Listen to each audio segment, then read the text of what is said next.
My husband handed me the divorce papers in the middle of the ICU. "Sign it. I want a perfect wife, not a burden in a wheelchair." I signed it on the spot. He flashed a cold smile.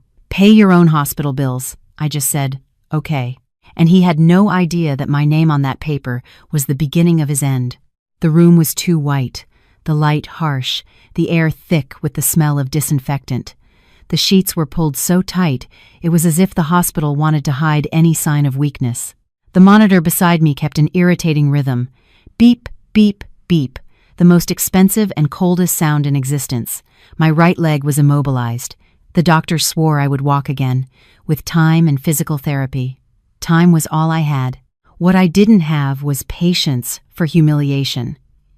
I heard rushed footsteps down the hall before the door swung open. The steps of someone who isn't coming out of love, but to finish a job. He came in first, not really looking at me, a cheap manila envelope in his hand. Behind him, my mother-in-law appeared, looking completely lost. She clutched her purse tightly and avoided my eyes. Her mouth trembled, but she said nothing. My husband dragged a chair over with a screech, dropping the envelope on the bedside table. The pen was attached with a string, as if even the pen were a captive. He opened the envelope slowly. The petition was already prepared. Name, social security number, date, all in perfect lines. His signature at the bottom was crooked, nervous. I recognized the haste in it. Sign it. It wasn't a request. It was an order. He leaned close to my face as if I were deaf. "I want a perfect wife, not a burden in a wheelchair." A burden. The word didn't wound me, it just confirmed something. And when something is confirmed, it becomes a decision. My mother-in-law cleared her throat softly. Her eyes said this was wrong, but her body said she wouldn't stop it. I had learned early on that in her family, silence was a form of worship. "And the expenses?" I asked, my voice steady. He let out a short, joyless laugh. "Pay your own hospital bills." I stared at him for a second, not to ask for an explanation, but to record the scene exactly as it was, because I knew deep down I would need to remember it with absolute clarity. He crossed his arms, waiting for my desperation. I didn't give it to him. I looked at the paper like any other contract. He thought I was weak. He thought I would beg. He thought my mind was gone. But I remembered something very simple. In America, a piece of paper is worth more than a promise, and a signature is worth more than a speech. I remembered the notary public's office near the Capitol building in Austin. 3 years ago, I was there to get my signature notarized for a major contract for my company. The notary asked for my ID, stamped the document, and kept a copy of my signature. I left there with a certainty. A signature is an identity. That day, my husband laughed in the car. "You take these things too seriously." I took them seriously, and that's why I built everything he now wanted to rip away from me. In the ICU, I held the pen with a hand marked by IV needles. My mother-in-law held her breath. My husband stood motionless, waiting for the scene of a broken woman. I signed immediately, without a tremor, without tears, without asking for more time. I wrote my full legal name, exactly as it appeared on my official documents and on the company's contracts, the kind a notary recognizes without a second thought. When I finished, I handed the pen back and looked my husband in the eye. "It's done," I said. He blinked, surprised I hadn't made a scene. Then his smile appeared, a smile of an easy victory. "Great." He took the paper as if lifting a weight from his shoulders. "It's better for both of us this way." I didn't answer. My mother-in-law finally managed a short, breathless sentence. "You'll get better." I could have said many things. I just looked at her and let the silence respond. My husband stood up, adjusted his shirt, and walked to the door. When he opened it, I saw the rush again. The rush of someone running toward another life, another woman, another cheap dream. He left. My mother-in-law followed right behind him with shorter steps, like someone carrying a guilt she doesn't know where to put down. When the door closed, the room seemed larger. The beep of the monitor became sharper. A lump formed in my throat for a moment, not from love, but from memory. I remembered who I had been in that house. I was the woman who paid the down payment on our condo when his business failed. I was the woman who held his hand at his father's funeral. I was the woman who bought his mother's prescriptions when her insurance lapsed. I was the woman who endured his jokes at barbecues to keep the peace, and still, I became a burden. I closed my eyes and took a deep breath. The voice of my neighbor, Carol, popped into my head. Carol was nearly 60 and spoke with a mix of affection and truth. "Honey, if a man wants to leave, you let him go, but you don't let him take your dignity with him." I pushed the call button. A nurse came in, young and tired, with dark circles under her eyes that no concealer could hide. "Everything okay, ma'am?" "Everything's fine," I replied. My voice sounded too calm. "I need to speak with hospital administration now, and I need my cell phone." She hesitated, but she brought it to me. When the device landed in my hand, I felt its weight, like holding a key. I opened my contacts and looked for a name I hadn't called in months. Jessica, my lawyer. I hit call. When she answered, I didn't break down. I simply said, "Jessica, he brought me the divorce papers in the ICU, and I signed them, the right way." There was a brief silence on the other end, and then her voice came, low and firm. "Then he just gifted you the very thing he wanted to hide most." I looked at the closed door and pictured my husband walking away from here as if he had won, and I smiled, a small, cold smile. "I want him to understand," I said slowly, "that my name on that paper isn't the end of the marriage. It's the beginning of the reckoning." I hung up. In a hospital, everything is recorded. Time, name, witnesses, paper, signature, and in that envelope, besides my name, was his full legal name, the name he uses to open accounts, sign contracts, seem respectable, the name that was now going to be used to prove who he really is. I wasn't shattered. I was waking up, and he had no idea what I already held in my hand. The name on the paper was the first piece. He thought the pain would only live in my leg, but it had changed direction. It was in my throat, in that space between "I loved you" and "you despised me." The next morning, I woke up to the same beeping monitor and a strange weight on my chest. It wasn't shortness of breath, it was shame.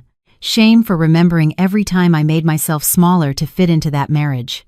The nurse came in early, opened the blinds a little, and the Austin light flooded the room as if the world outside hadn't been run over by my life. "How are you feeling today?" she asked, fiddling with the IV drip. "I'm fine," I replied. It was a lie, but it was a lie that was holding me together. She made a note, adjusted the bed, and left. I stared at the ceiling for a while, trying to understand how someone could abandon a person in the most vulnerable place possible. The ICU isn't just a section of the hospital, it's a stage, a place where any sentence becomes a verdict. And my husband chose to speak like an executioner. I could still taste the bitterness of that word, burden. The most humiliating part was that he had said it with the casualness of someone saying, "Pass the salt," as if I were truly just a logistical problem, a broken thing. I turned my head and looked at my immobilized leg. The skin was pale. The orthopedic boot seemed enormous. I remembered the night of the accident in flashes. A blinding headlight, a brake that didn't respond, the sharp sound of impact, then a void filled with voices. And now here I was, with a trapped leg and a marriage that had been buried before I even woke up. My phone buzzed on the bedside table. "Unknown number," I answered. "Mrs. Sophia Miller?" The voice was professional, dry. "I'm calling from the administration department. We need to discuss your health insurance." I gripped the phone. "Go on." "It appears there is a discrepancy in your coverage. The policyholder modified the details 2 weeks ago. Some procedures now require additional authorization." I felt my stomach drop. Policyholder.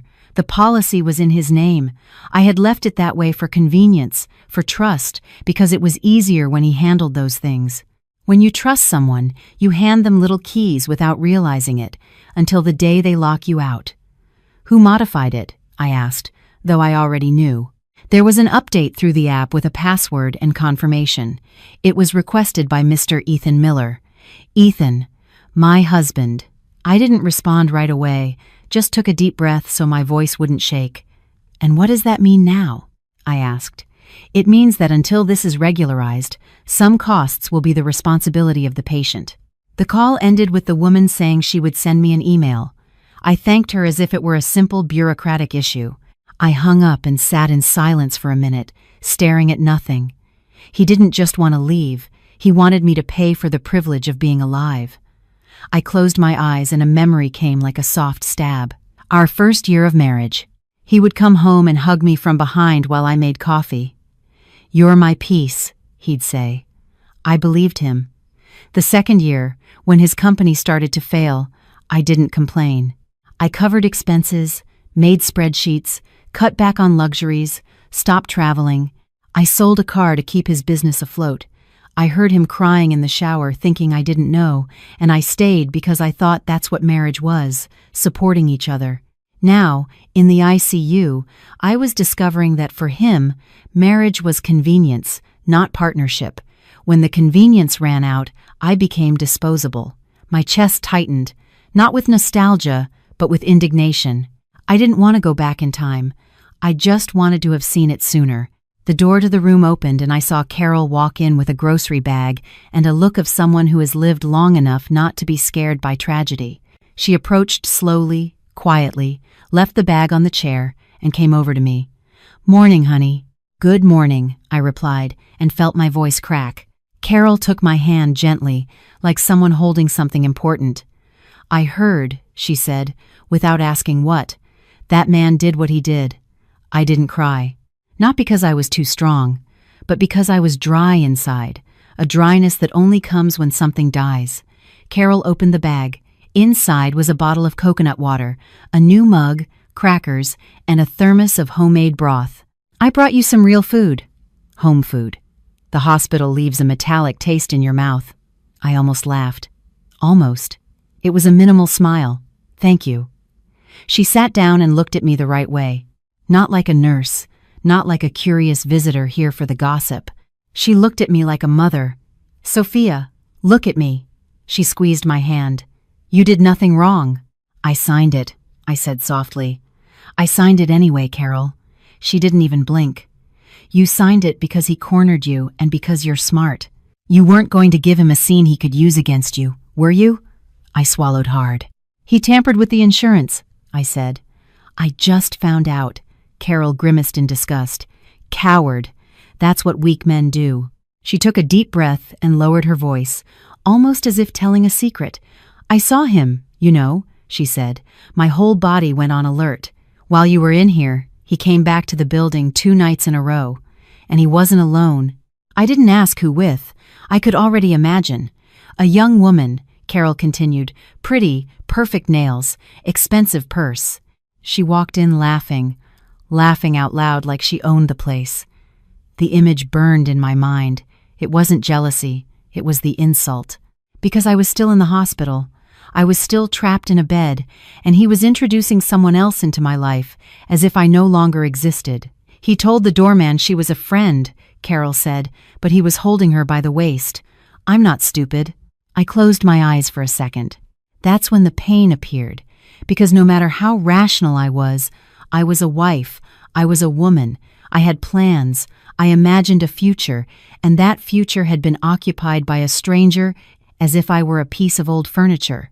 "Sophia," Carol said, cupping my face gently, "crying doesn't make you weaker. But you can't cry in front of him. No." Now I opened my eyes.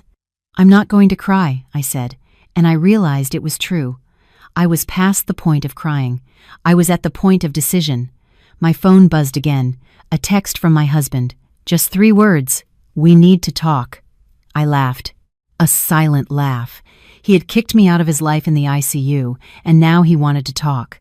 I didn't reply. I opened my banking app and saw that a transfer had been scheduled from my company's main account. A small amount, divided, almost discreet, the kind of amount no one notices in the middle of chaos. But I noticed it. I swiped the screen and saw 2 more, and then another. Transfers to an account I didn't recognize. My heart grew unnaturally calm. The same man who called me a burden was using my company like his personal ATM. I called Jessica again. She answered quickly. "I knew you'd call back."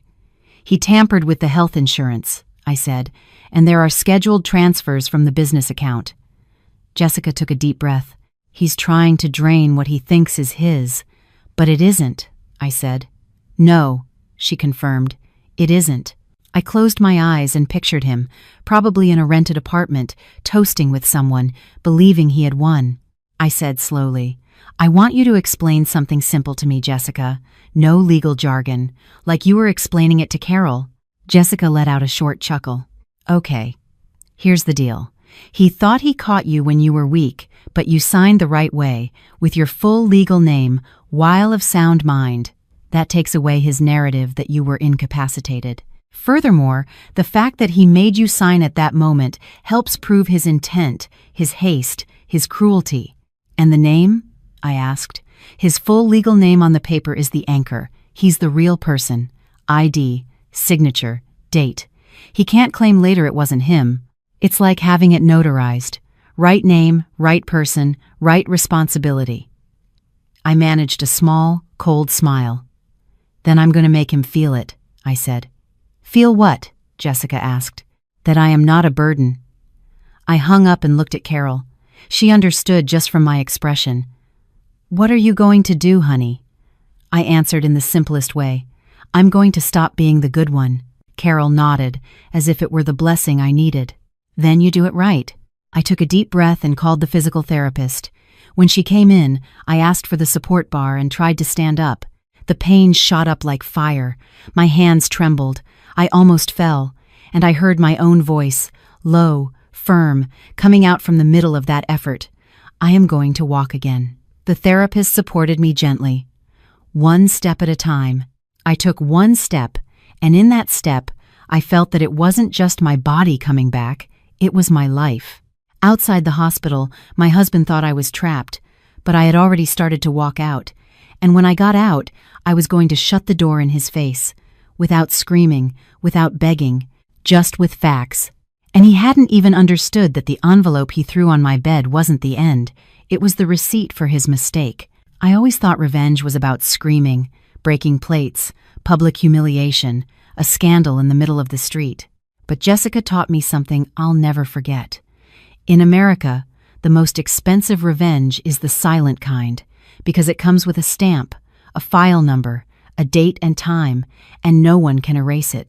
By the end of that afternoon, I had made two decisions. First, I would never argue with him over text again. Second, I was going to leave this hospital with something he never had any control over. The physical therapist came back after lunch. She adjusted the support belt around my waist and placed the crutch on the correct side. Today we're going to stand for longer, she said. I took a deep breath. The floor seemed so far away, like trying to get down from a building without stairs. When I stood up, the pain surged like a hot electric shock. My vision blurred for a second. I felt cold sweat on my back. Easy, she said firmly. You can do this. I placed my hands on the bar and held my breath. In that moment, I thought of my husband laughing. Pay your own hospital bills.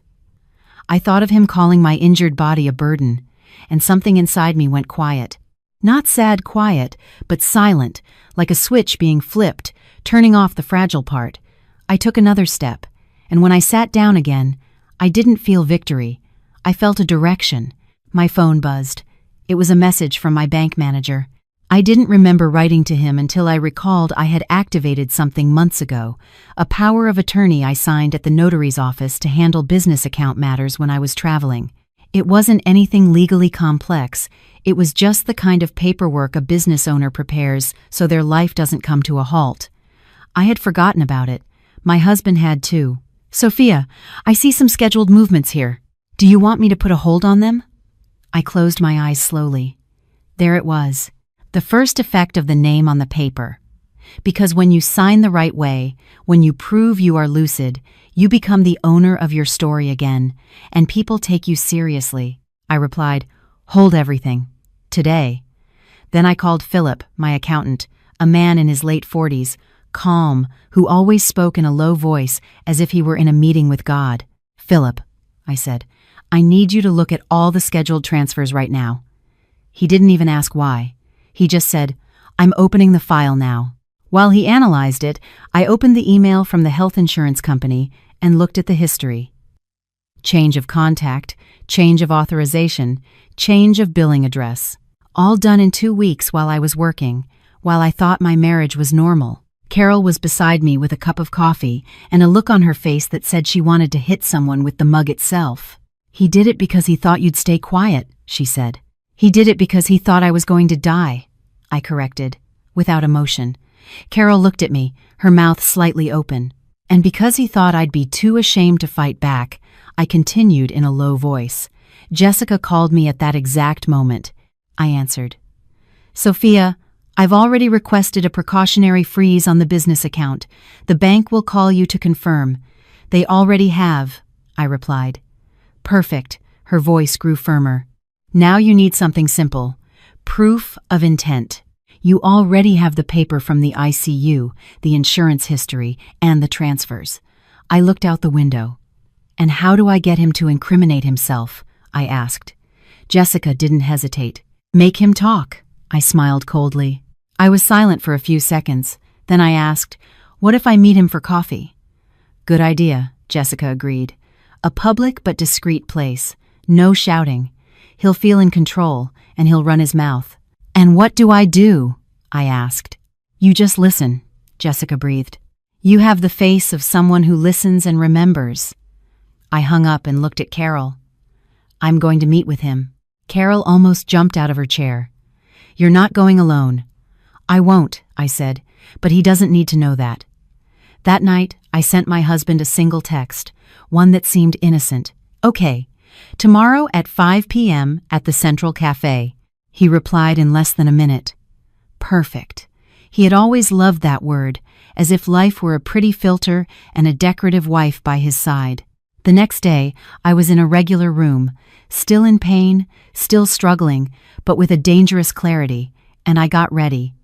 Not like a patient, but like a woman who doesn't apologize for existing.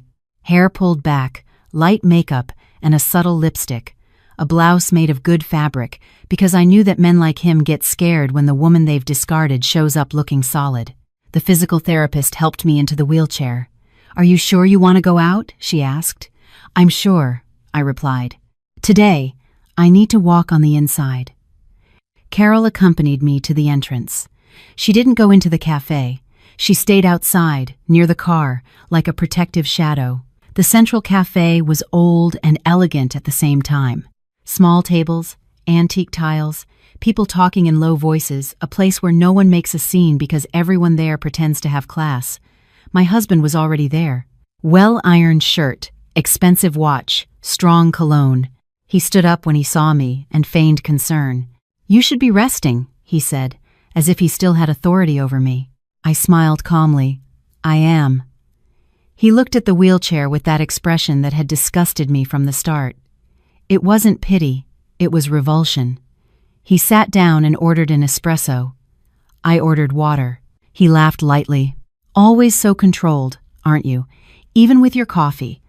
I looked at him as if observing a child. "Say what you want to say," I said, cutting to the chase. He was surprised I had cut through the theater. So he got straight to the point, because men like him always do. "I want to resolve this quickly. No drama. You signed, so we each go our own way."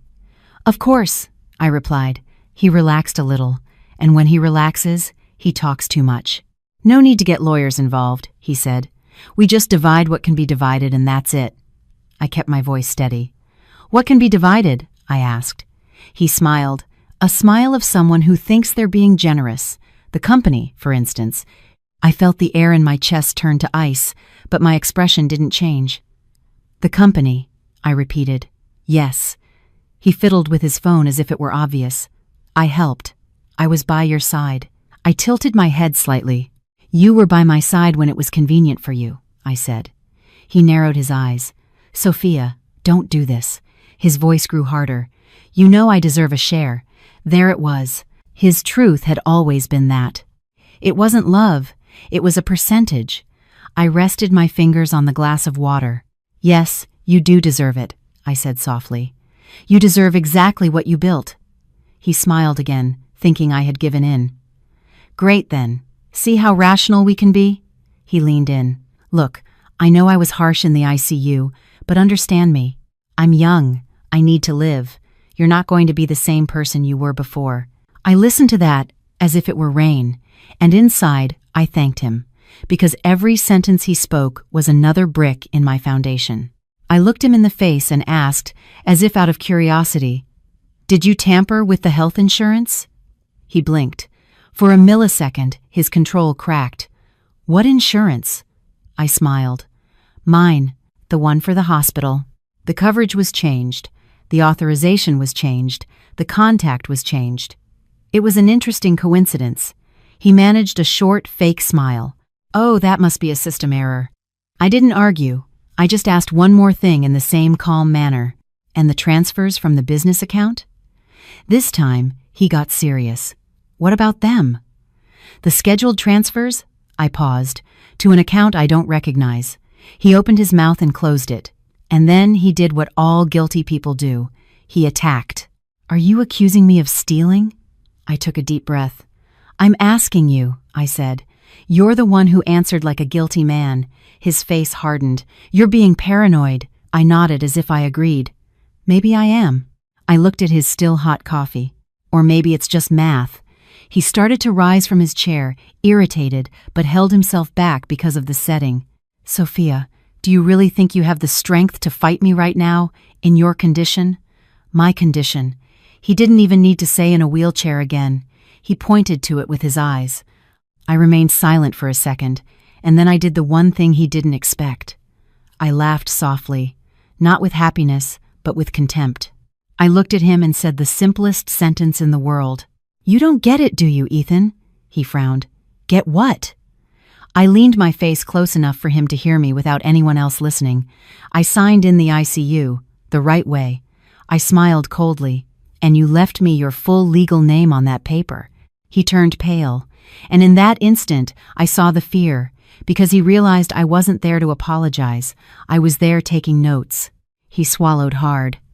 "Sophia," he began. I held up a hand, cutting him off. "Now it's my turn." I gestured to the waiter, paid for my water, and asked for help to leave. As I passed by him, I said without looking at him, "You wanted a perfect wife? Then learn to deal with a clear-headed woman." I left the cafe with a strange feeling of lightness. Outside, Carol was waiting for me with a steady gaze. "Well?" she asked. I replied with a calm that felt terrifying, even to me. He said everything I needed him to say. And at that very moment, my bank manager sent me a text. "All movements frozen, pending your instructions." I looked at the screen and felt the first real taste of justice. It wasn't sweet, it was clean. And it was just the beginning. I didn't celebrate. I didn't send him provocative messages. I didn't go home to feel victorious as if this were a game. Because when you're over 30 and you've already carried a family on your back, you don't confuse justice with euphoria. I just breathed and moved forward. In the car, Carol calmly fastened her seatbelt and looked at me before starting the engine. "Are you okay?" "I'm awake," I replied. She nodded as if she understood exactly what that meant.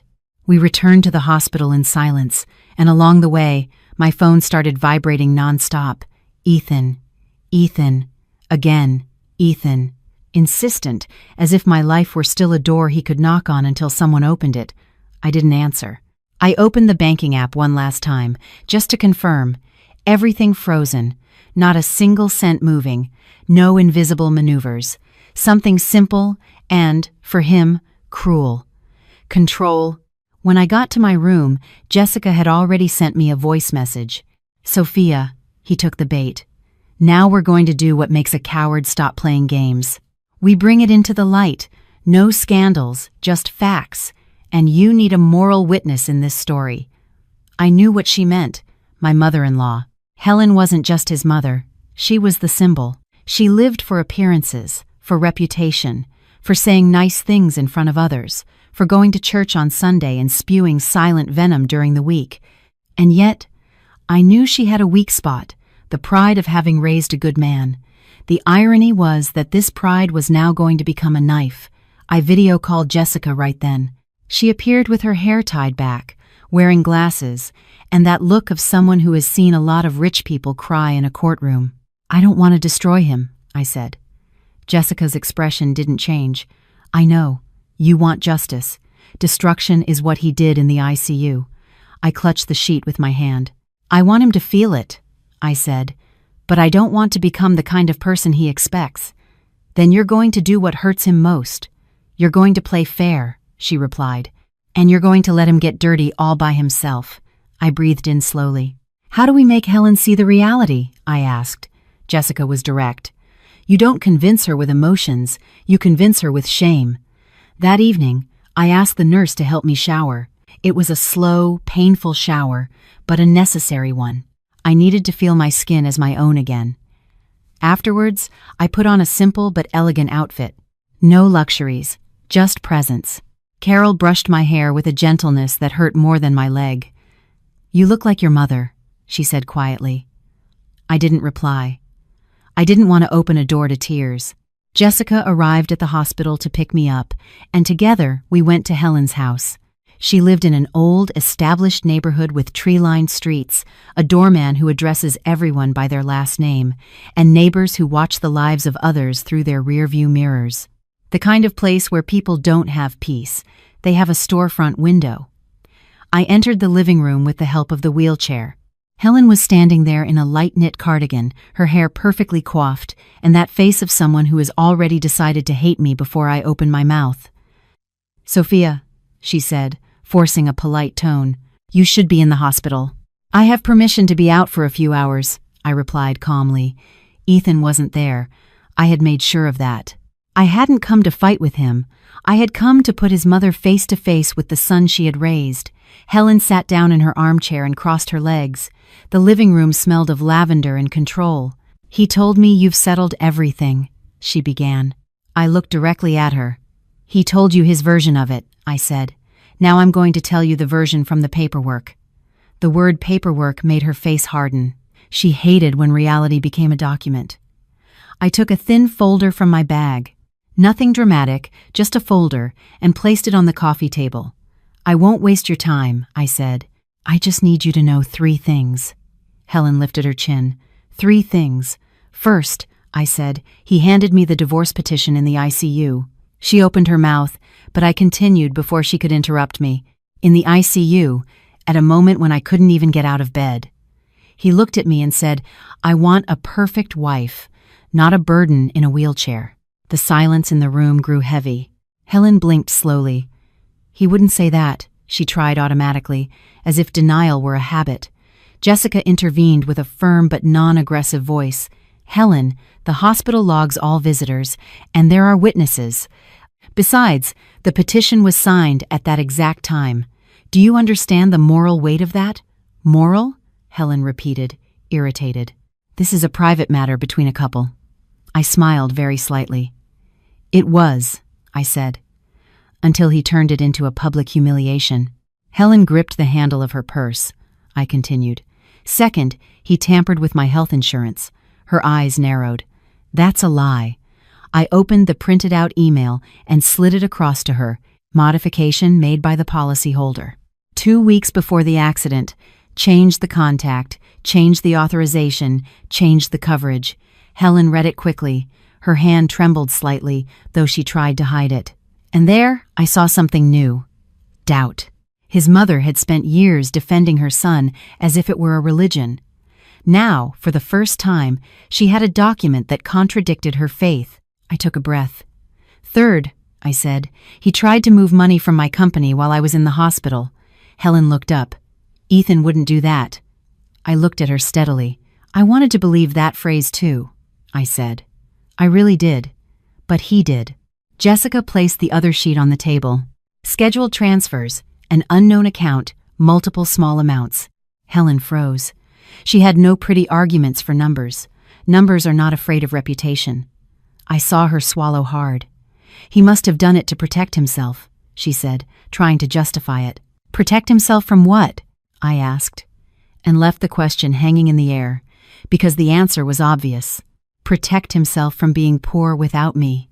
Helen stood up nervously and went to the window. She stared out at the garden as if the garden could absolve her son. What do you want, Sophia? She asked without looking at me. I said in a quiet but clear voice, I want you to stop seeing this as normal. She turned her face, and for the first time, I saw an old pain in her, a pride that was cracking. I raised my son alone, she said, in a tone that mixed anger and confession. His father disappeared. I worked. I did everything. I raised him to be somebody. I wasn't cruel. I didn't rub it in. I just answered with the truth. I know. I paused. And that's why I came here. Because I don't believe you raised a man to abandon a woman in the ICU and then try to take her money. Helen closed her eyes for a second. When she opened them, they were moist, but too proud to let a tear fall. He's in love, she said, as if that were an excuse. I tilted my head. So he falls in love and becomes a criminal? Jessica cleared her throat lightly. Helen, we didn't come here to threaten you. We came to give you a chance to resolve this with dignity before it goes to court, to the press, before it becomes a problem for the company, for your reputation. The word reputation made Helen swallow again, because that's what she feared, not injustice, but the judgment of others. I realized that was the key. Then I said the sentence she needed to hear. I don't want anyone to find out, I said. I just want him to own what he did and to stop. Helen turned back to me. What if I talk to him? She asked. Talk to him, I said. But talk to him today. The next morning, Helen organized a family dinner. A family dinner is always a test of character. A big table, roast chicken, mashed potatoes, green beans, people commenting on each other's lives with a smile. And I went. I arrived in the wheelchair, but with my back straight. Carol stayed nearby, like someone holding up the world without being noticed. Ethan was there. When he saw me, he froze for half a second and then feigned nonchalance. Sophia, he said, as if I were an unwelcome guest. Helen tapped the table with her hand. Today, we are going to talk like adults. Ethan laughed, trying to dismiss the gravity. Oh, Mom, what's all this for? She already signed. I looked at him. Calm, lucid. I signed. I confirmed. And you thought that was the end? He rolled his eyes, irritated. Sophia, don't come here and make a scene. I didn't even raise my voice. You were the one who made a scene. In the ICU, I said. The table fell silent. An uncle coughed uncomfortably. A cousin looked at her phone. The food lost its flavor. Ethan flashed a crooked smile. I just told the truth, he said. I didn't want a life tied down. I have that right. And there, in front of everyone, he did the most stupid thing of all. He confessed with pride. Helen turned pale. You said that to your wife? She asked in a low, dangerously quiet voice. Ethan shrugged. So what? I'm a man. I have needs. I felt like laughing, not at the sentence, but at the certainty that he was digging his own grave with a spoon of arrogance. Jessica opened the folder and placed a sheet of paper next to his plate. And you also have responsibilities, she said coldly. These transfers were made from her company, and you're the one who modified the health insurance. Ethan glanced at it and tried to react, as he always did, by attacking. This is harassment. She's gone crazy. I just stared at him. I was crazy when I was supporting you and thought it was love, I said. Now, I'm just awake. He gripped his fork tightly. You're going to ruin my life, he growled. I smiled, a small, straight smile. You already ruined it yourself, I replied. Helen shot up from her chair, almost knocking over her glass. Enough! Her voice came out with a weight that no one there ignored. You have brought shame on this family. Ethan was speechless for a second. Mom, he started. Don't, she pointed at him. You will not touch another cent of her money. You will sign what is fair, and you will pay what you owe. He looked around, searching for allies. He found none. Because for the older generation, there's something worse than being poor, having no honor. And in that moment, he had none. I didn't need to shout. I just saw in his face how he finally understood that I had taken from him the one thing he thought he would never lose, his own mother's approval. I pushed my chair back slowly and said before I left, You wanted a perfect wife. I paused. Then learn what a real woman does when she's thrown away. I left, and the noise of the house faded behind me, but the shame stayed with him. After that meal, I didn't feel pleasure. I felt silence, a different silence from the one in the ICU. In the ICU, the silence was humiliation.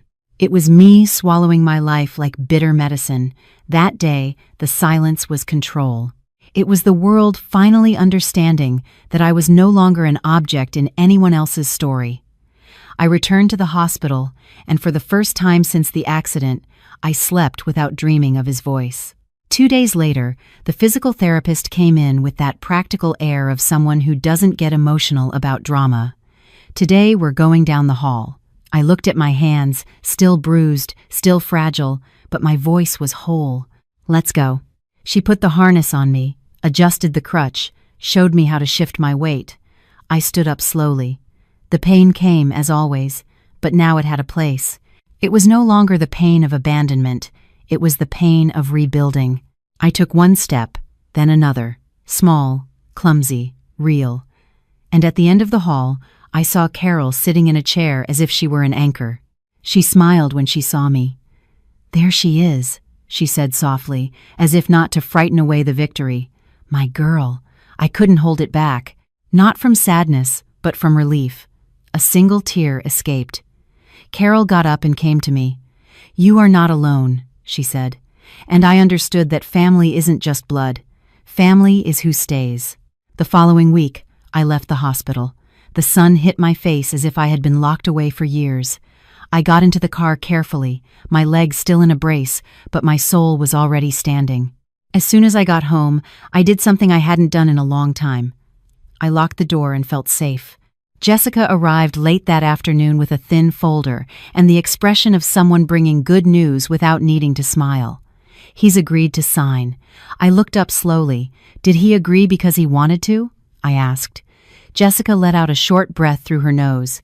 He agreed because he understood that if he didn't sign, the next step would be ugly for him. Ugly. The perfect word. Because men like Ethan aren't afraid of their conscience, they're afraid of their image. "And what are the terms?" I asked. Jessica opened the document and pointed to the lines. "The company remains 100% yours. He is officially removed from any position, any access, any signing authority. He is forbidden from presenting himself as a representative, and he is returning everything he tried to move." I felt a weight lift from my chest, but I didn't celebrate. I just felt. "And the hospital bills?" I asked. Jessica raised an eyebrow. "He's paying his share, not out of generosity, but out of obligation. And because he knows that the story from the ICU, if it goes to trial, won't look good for him." I closed my eyes for a second. I heard his voice again. "Pay your own hospital bills." And I saw the irony. In the end, he would pay, but not because he decided to be a man, but because the world, with its stamps and dates, doesn't let cowards play games forever. "There's more," Jessica said. I opened my eyes. The bank recorded everything. The attempted transfers, the accounts, the pattern. It creates a trail. He won't be able to do this to someone else so easily. I understood what that meant. I wasn't just saving myself. I was preventing him from running the same scam on the next woman. And that, to me, was worth more than any public humiliation. That night, I sat on my sofa with ice on my leg and a cup of tea I could barely hold. The house was silent, but not empty. I had stopped being a wife and had gone back to being me. The phone vibrated. It was a familiar number. Helen. I took a moment to answer. Not out of fear, but out of caution, because some wounds, if you touch them too soon, reopen. I answered. "Sophia," she said, without her usual arrogance. Her voice was low. "May I speak?" "You may." There was a silence on the other end, and I realized that for the first time she was choosing her words. She wasn't playing a game. "I was ashamed," she confessed, "of what he did, of the way he spoke about you." I didn't respond. I let her continue. "I've spent my life defending my son," she said, "and I thought that was a mother's love. But I confused love with blindness." I breathed slowly. "Helen," I said calmly, "I didn't come to destroy your son. I came to make him stop." "I know," she replied. "And I thank you for doing it without screaming. Because if you had screamed, I would have hated you, and I would have kept defending him." I closed my eyes. That was painfully human. The truth is, some people can only see when the truth is delivered politely, because politeness leaves shame with no escape. I don't know how to apologize very well, Helen continued, but forgive me. I felt a lump in my throat. It wasn't affection. It was the feeling of closing a circle. I accept, I said, but don't come back. I'm not asking to come back, she replied, and I heard a small, suppressed sob. I just wanted you to know that I see it. I see what he has become, and I see who you are. I hung up, my hand shaking a little. Carol, who was in the kitchen doing dishes as if the house were her own, looked at me. Was that her? Yes, and then I smiled. She apologized. Carol nodded, like someone who understands that for an older woman, that's almost like surgery without anesthesia. Good, she said. Now, you move forward. And I did. In the following weeks, I lived the kind of routine no one posts on Instagram. Physical therapy, pain, difficult showers, stairs that seemed like mountains, medication, work meetings via video call. And in the midst of it all, small victories. The day I stood on my own for 5 seconds. The day I crossed the living room without a crutch. The day I drove again, slowly, scared, but free. And with every step, I realized something. I wasn't just getting my leg back. I was getting back the respect I had for myself. Ethan tried to call a few times. I never answered. He sent me a text. Sophia, I made a mistake. I was desperate. Desperate. I laughed when I read it. Desperate is someone who doesn't have money for medicine. Desperate is someone holding a loved one's hand in the ICU, afraid of losing them. He wasn't desperate. He was annoyed that he had lost his advantage, and I was no longer available to comfort a man with no character. The day the divorce was officially finalized, I went to the notary's office with Jessica. I carried a light cane, more for security than necessity. I made the effort to walk in. The notary asked for my ID, looked at my signature, stamped the document, and I felt something inside me click into place.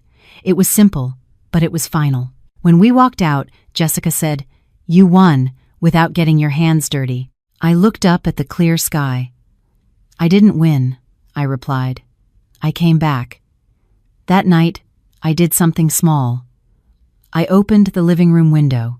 I sat on the sofa, put on some quiet music, and slowly drank a hot coffee. My phone buzzed one last time with his name. I looked at the illuminated screen. "Can I see you just one more time?" I didn't reply. I just swiped the notification away like wiping away a shadow. And I thought, with a calm that felt like both ice and peace at the same time, you wanted a perfect wife. You just didn't understand that the perfect woman isn't the one who puts up with everything. She's the one who knows when to leave and close the door. Alone, I set the cup on the table and let the house breathe with me. I wasn't bitter. I was free. And when freedom arrives, it doesn't make a sound. It simply stays. If this story has moved you in any way, I want to ask you something. Don't ignore the signs that love tries to hide. Sometimes we call something a rough patch when it's already a pattern of disrespect. And if you have been through something similar, leave a comment telling me what city you're listening from. I read, I respond, and I carry you with me. And for those who follow me from other countries, I want to hear from you too. Write the name of your city down below, because pain has different accents, but courage is the same everywhere. Thank you for staying until the end. If you like stories that are strong, real, and about justice, subscribe to the channel and turn on notifications. Here, we don't romanticize suffering, we transform it into strength.